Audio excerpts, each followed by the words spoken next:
I think on endurance racing, what you ask from a tire point of view is the consistency. You need to drive in many different conditions, in many different laps, because every lap is different. You catch different traffic in different places. You run in daytime, nighttime, and you need that feeling on the tires that you can rely, and you get that consistency in whatever conditions you may face when you jump in the car. So probably consistency is the key in endurance.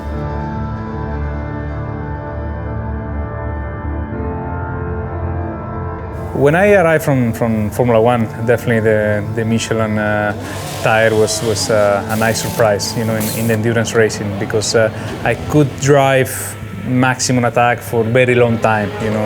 They kept performing very similar from lap 1 to lap 80, which it was definitely a good surprise when you come from Formula 1. So that consistency and that allowance to a driver to express himself, driving, and driving and attacking the corners for such a long period, it was a very good feeling.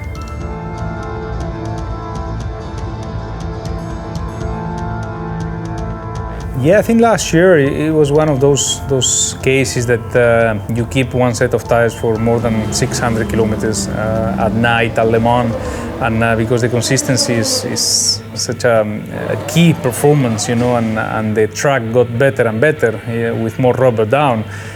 You got into a rhythm also, with no full course yellow, no safety cars. You keep doing lap after lap, that eventually you find yourself quicker at the end of the 600 kilometers than at the beginning. So that was a magic moment, in the night of Le Mans when you can nail the laps, for more than 2 hours in the car.